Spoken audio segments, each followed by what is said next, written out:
In Surrey County, on the Piedmont Plateau of North Carolina, there's a mountain rising where it seems no mountain should be at all. It stands defiantly, this mountain, like a fist forced upward from the...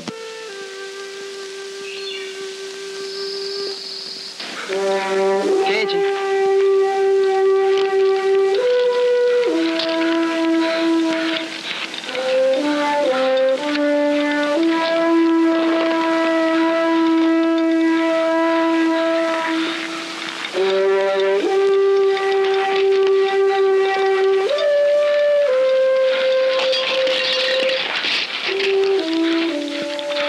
This boy and his friends are scaling more than stone. They're struck another mountain that stands within the borders of the mind and the heart. An emotional and spiritual Matterhorn so threatening and so frightening that only those who have been there can really know what it's like to climb.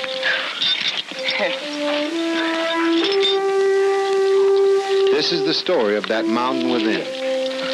The young people who face it, and their few good friends who help them fight their way to the summit.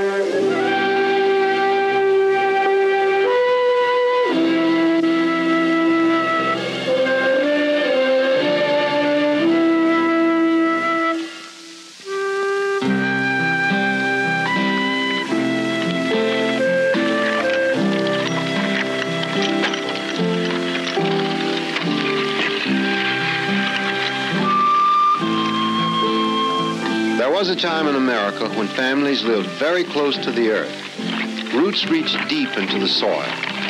It's not where you hung your hat, but where families planted their lives, where parents watched their children grow, where a man and a woman and their children shared the passing of the years and of their lives.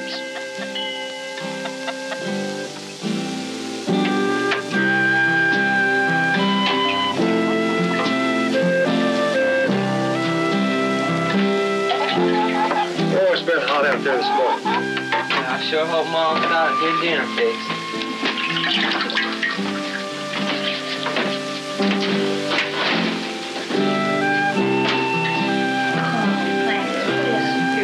Which one of you girls caught the chicken today? I did.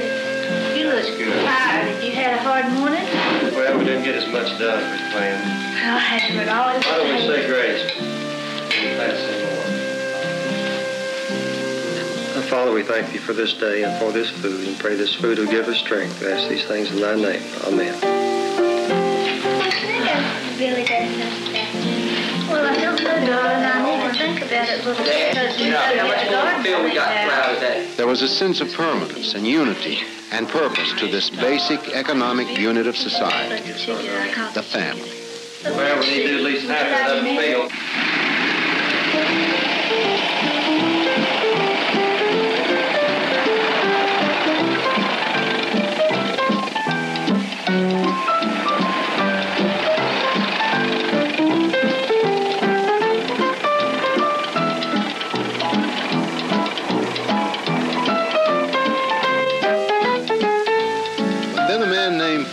Found a new and practical application for the wheel, and the internal combustion engine and the American family took to the road, and has been on the road ever since.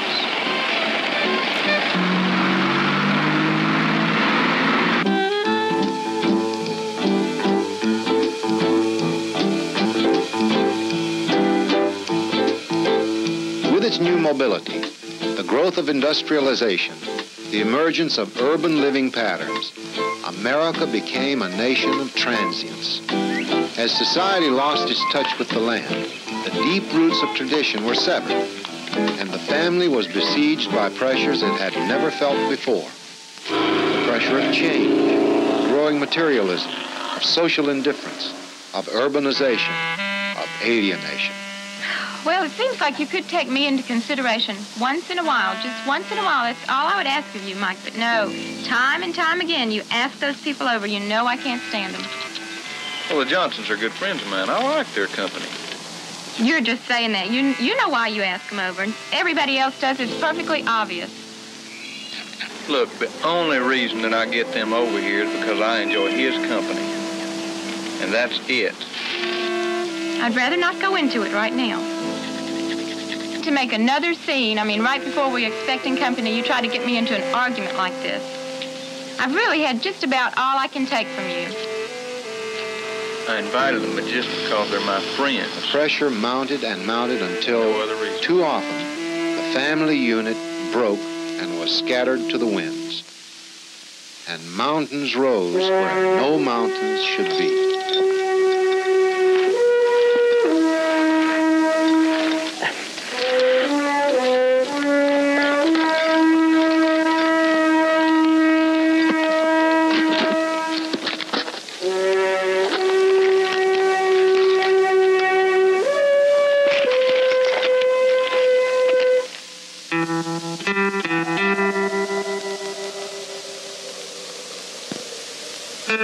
There are 1,000 or more reasons why families break apart, a different reason for each.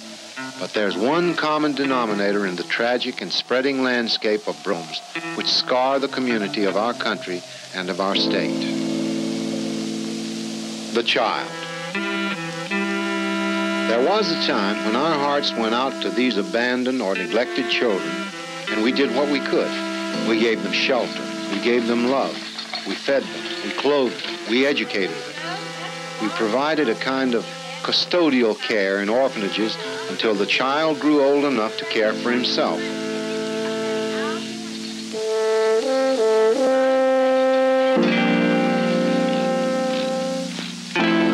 It was a good work, and the North Carolina Baptists took a lead in the care and caring for these children.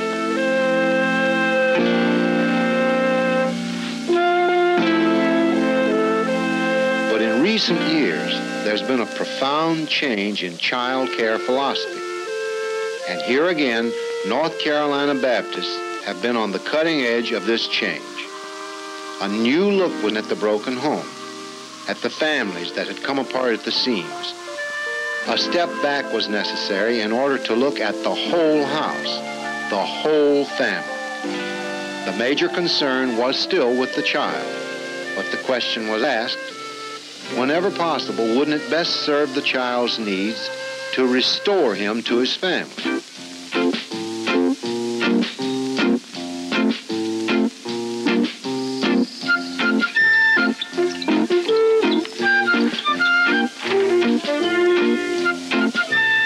No care, nor love, nor concern given him could compare with what he would receive if somehow the broken family could be helped to put itself together again. And so this was and is the new direction chartered by the Baptist Children's Homes of North Carolina. And this brings us back to the mountain. Since 1885, North Carolina Baptists have been helping children scale a mountain that rises within when they can no longer depend on their families for the support they need to develop their full emotional and spiritual potential. In order to serve the child effectively, they created the Baptist Children's Homes of North Carolina. It's difficult to define the children's homes without first forgetting all the old Charles Dickens images we have of orphans and orphanages and institutions for children. For if there is anything the Baptist Children's Homes is not, it's not a static institution filled with ragged children. Rather, it's a dynamic, a living concept of Christian concern, a kind of caring constellation of facility, program, and people, constantly changing and evolving to meet the changing needs of dependent and neglected children and their troubled families throughout the state. In scope, it's an enormous enterprise, reaching geographically from one end of the state to the other. 6 campuses for group regional social work centers, a maternity home, child development centers, emergency service centers, recreational areas, farms, a network of foster homes. To define what the Baptist Children's Homes is, it's first necessary to explore what it does at one of the social work centers throughout the state. Mrs. Phillips, tell me about your present situation at home. Well, not very good. They're really at their worst. My husband and I were married when we were younger, and we had Mary, and we love her very much. But my husband just in his work, he had a good job and paying real well, and he had an accident. And Because of some stressful situation in the home, the family or a custodian of the child turns to the Baptist Children's Homes for help. so much trouble At this stage, assessment of the problem begins, and an attempt is made to balance the needs of the child and his family against the services the home can provide. Tell me about the accident. Well, I really don't know very much about it. He just fell from a high place, and he's just paralyzed. His legs are paralyzed, and he just can't work anymore. And I really just don't know what we're going to do.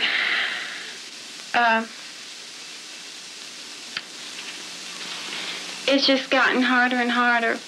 My husband's got to the point where he's drinking because of all the problems, and he just can't stand up with all the stress. And I haven't had a high school education, and finding jobs are just so difficult. I just don't know. Things are really at this best, and I hope that Mary could stay here for a time being anyway. This is the only way I know at this point. I just don't know. A plan for the child's care with realistic goals is developed.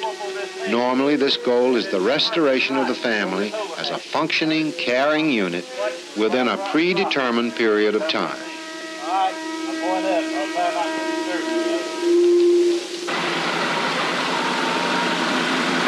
There are times when the needs of the child arise dramatically and suddenly.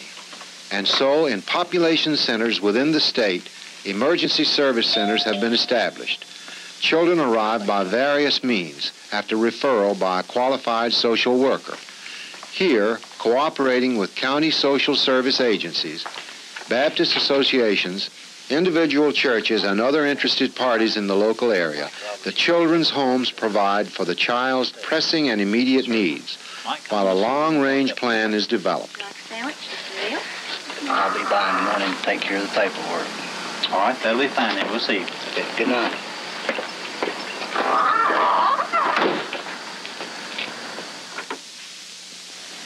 Often, after exploring the problem in depth, the family and the social workers agree that the best way to serve the child's and the family's needs is to provide a period of care away from the family.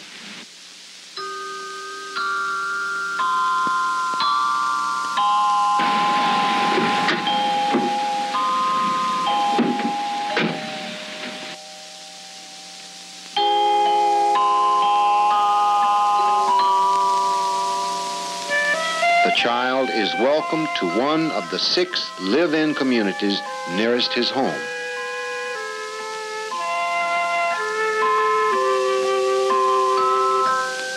Broyhill Home in the beautiful mountain country near Waynesville.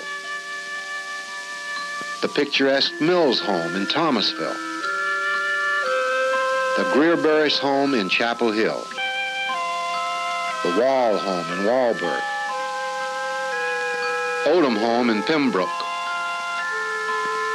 The Kennedy Home in the rich plantation land near Kinston.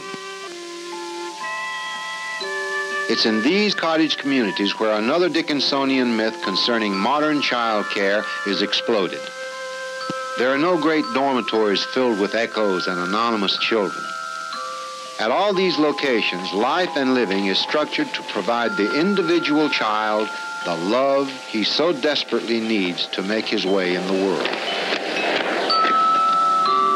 Hey, fisherman.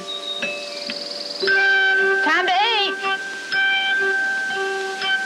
On all campuses, the children live in the family-sized cottages, normally 8 to 12 children to a cottage. The cottage parents, dedicated and highly trained couples, employed by the Baptist Children's Homes, establish within the cottages a powerful sense of family.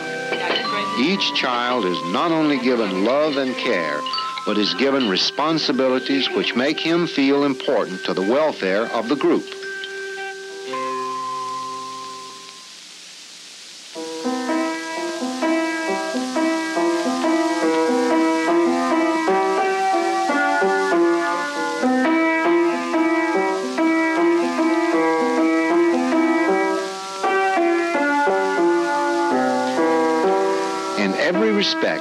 life in the cottages is planned to create a normal, loving family atmosphere.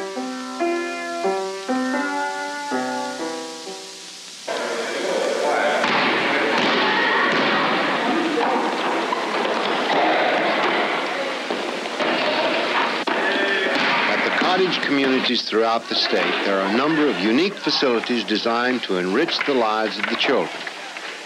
At the Kennedy campus, gifts from concerned people throughout the state have provided a community center complete with gymnasium, game room, and crafts area.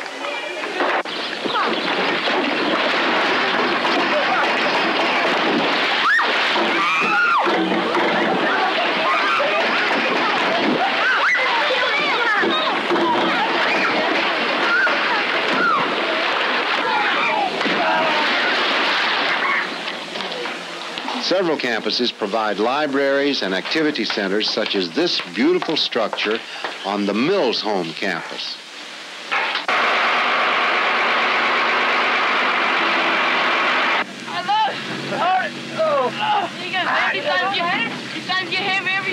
On the Kennedy campus, the Baptist Children's Homes operates a dairy farm and maintains the oldest and one of the most respected dairy herds in the state. Here, young people find that help the farming and dairy operation not only earns extra money, but helps the homes be as self-sufficient as possible in meeting some of its food needs.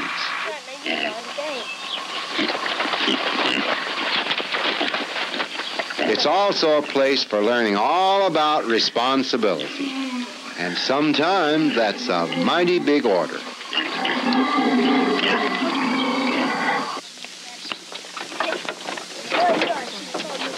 There was a time when dependent or neglected children were more or less isolated from the surrounding community. Today, at the Baptist Children's Homes, there is a continuing effort to involve the child in the larger community. Not only does he attend school in the local public school where many excel scholastically and in athletics, but he is encouraged to take part in as many community activities as possible.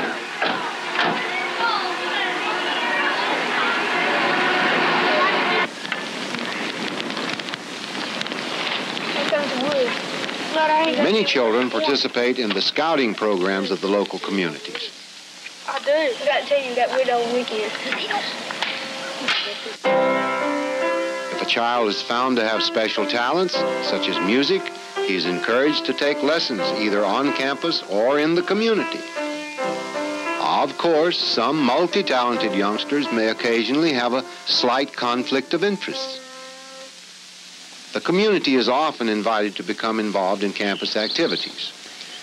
At the Odom home, students from Pembroke State University work with the young people as a part of their university field placement studies. In every way possible, the children are permitted to feel a sense of individual self-importance. The older children are even encouraged to select their own wardrobe. Did well? Yeah. You like that, eh? Yes, sir, I did. The mountain within is different for each child. The way upward varies, and the nature of the assistance he receives is directed toward the needs of the individual.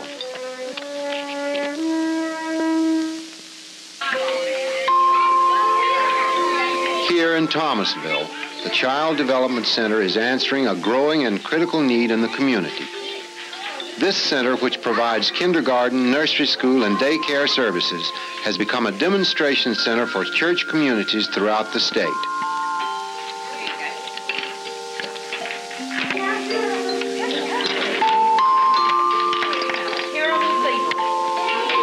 Representatives from churches, schools, and colleges, government and private interests have used the center to observe and study the children and the methods used to care for them.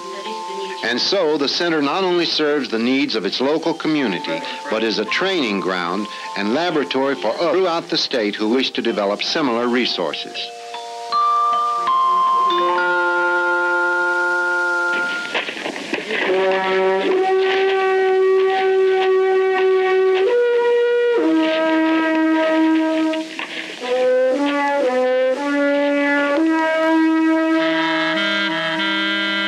Within the borders of the state, there are many young women who walk a particularly lonely path up the mountain.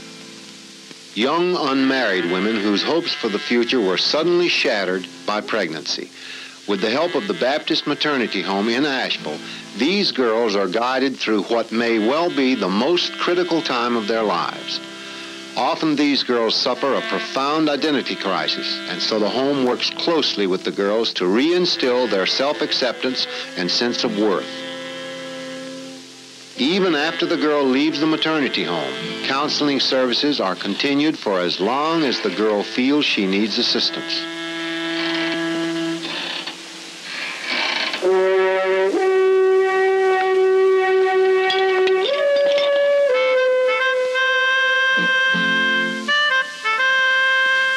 Since each child's needs are unique, the Baptist Children's Homes must maintain constant service flexibility.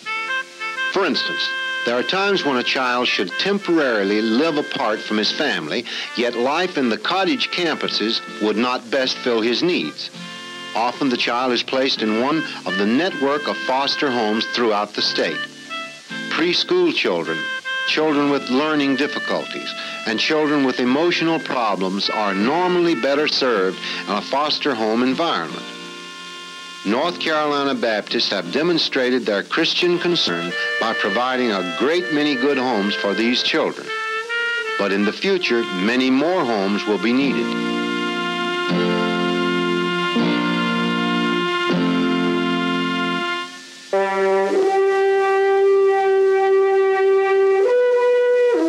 Throughout the years, North Carolina Baptists have provided a remarkable ministry to dependent and neglected children in the state. Without the support of the individual churches, many of these children would have to face the mountain alone. But there is much more that must be done.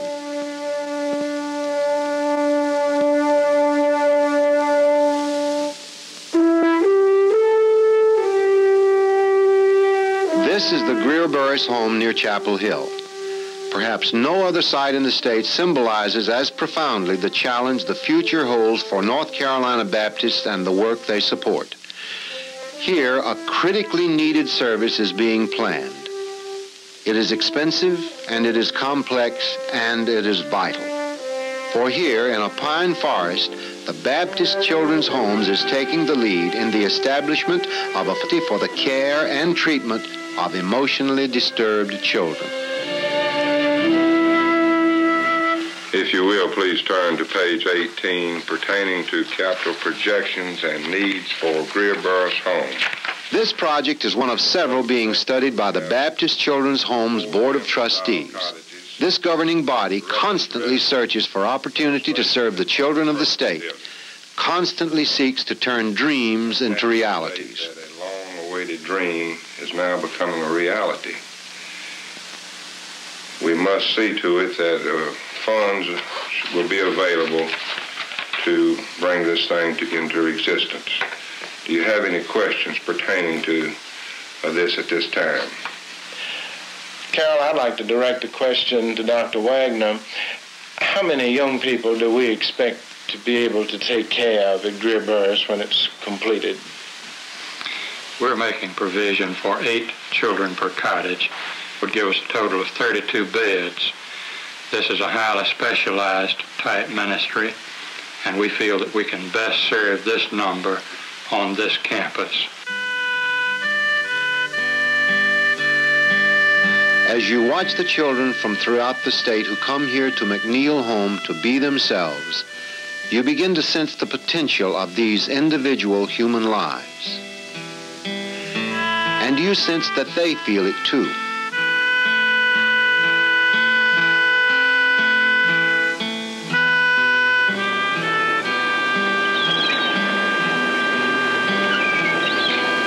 Of all God's creatures, none is as delicate and vulnerable as the child of man, of woman. None is dependent upon the support of the parents. None is dependent upon the nourishment of the concept we have come to call home. The human child is a terribly complex bundle of physical and emotional needs. If the parent cannot or does not meet those needs, Someone, something must fill the void, or the child may well perish. The child may never become what he could have been, never live up to his full potential or promise as a human being.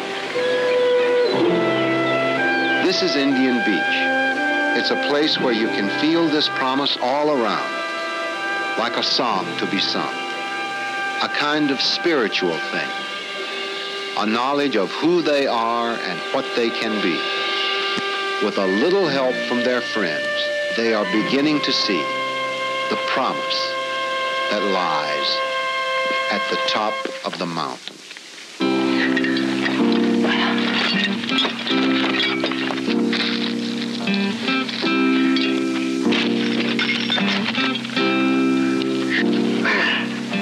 Looked out my window, couldn't see the sky.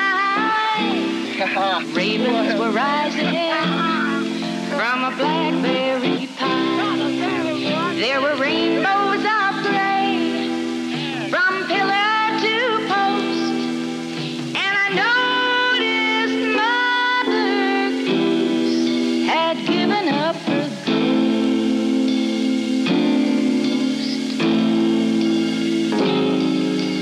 Looked out my window, couldn't see the sun. A mountain was rising where a river should run. Who will help me climb that stone? Who'll lend a hand? I just don't think I can climb it alone. But together I think we can.